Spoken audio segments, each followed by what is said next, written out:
Le racisme anti-juif répond à un racisme juif dont on parle beaucoup moins souvent. Car la religion juive est une religion raciste.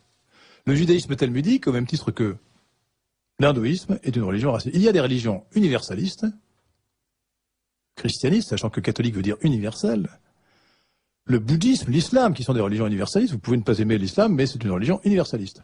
Tous les hommes sont appelés à devenir musulmans. Il y a l'hindouisme, qui est une religion de caste et qui n'est pas du tout universaliste. On n'est pas appelé à se convertir à l'hindouisme. On est hindou et dans sa caste, sa varna ou sa jati, en fonction de son sang. Eh bien, c'est la même chose. C'est la même chose.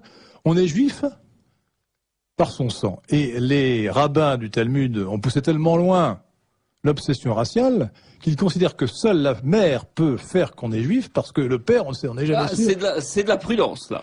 Le père, on n'est jamais sûr. Et comme il faut absolument... On est juif, donc non pas par choix, par opinion, parce qu'on adhère à une foi, ni même parce qu'on respecte une orthopraxie, c'est-à-dire les 626 ou les 617 commandements de la Torah selon le judaïsme talmudique. On est juif parce qu'on est de race juive, ou en fait d'ethnie juive, mais par le sang, par la mère. Bien.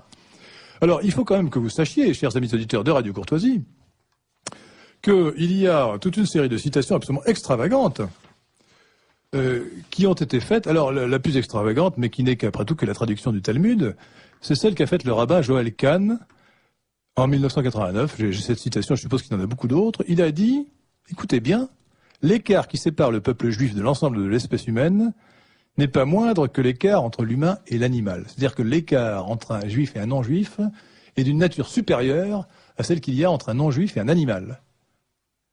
Si ce n'est pas une phrase raciste, qu'est-ce que c'est? Et cette thèse, qui est directement l'expression du Talmud, donc le livre central du judaïsme actuel, le judaïsme talmudique,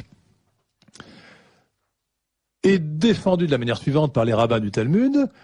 Les Juifs sont les seuls à obéir à la loi divine qui est la Torah. Tous les autres hommes n'obéissent, comme les animaux, qu'à la loi de nature. Et voilà pourquoi le fossé qui sépare les Juifs des autres hommes est bien supérieur à celui qui sépare les autres hommes. Alors, c'est une philosophie totalement intolérable parce qu'elle est anti-universaliste. Et évidemment...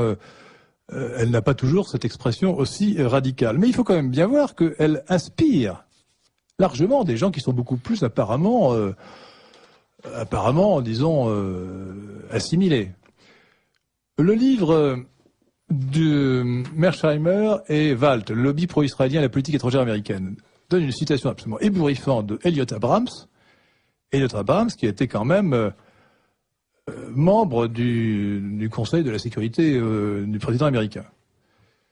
Il a écrit en 1997 « Il ne fait aucun doute que les Juifs, fidèles à l'alliance qui unit Dieu et Abraham, doivent se tenir à l'écart de la nation dans laquelle ils vivent. C'est la nature même des Juifs que d'être à l'écart, à part en Israël, du reste de la population. » Fin de citation. Bon, c'est une forme de racisme affirmé, qu'on peut trouver bénin. Ce n'est pas un appel à la haine contre les autres, c'est un appel à la ségrégation. Les Juifs ne doivent pas doivent rester à l'écart. Voilà. Et si vous y réfléchissez bien, je lis dans le livre d'Éric Zemmour, Mélancolie française, qui à mon avis est un très mauvais livre. Il fait l'éloge d'une déclaration qui, paraît-il, autrefois avait cours dans les milieux israélites en France. Je cite Éric Zemmour, « Juifs à la maison, Français dans la rue », résumèrent admirablement les Israélites qui se voulurent longtemps les meilleurs élèves de l'assimilation à la française. Mais je suis désolé, c'est pas ça l'assimilation. Quand on est français, on n'est pas français dans la rue, et autre chose à la maison. On est français à la rue et dans la maison. Et il faut savoir que l'expression intégration qui a fait Flores, et qui est faite pour tromper, qui est faite pour oublier qu'il y a l'assimilation, qui est une nécessité de la nation et de la République, a été inventée par un certain nombre de penseurs juifs qui repoussaient l'assimilation justement pour qu'on respecte ce précepte du Talmud, dresse une haie autour de la Torah. Alors voilà, donc je pense qu'il faut s'interroger sur le risque de communautarisme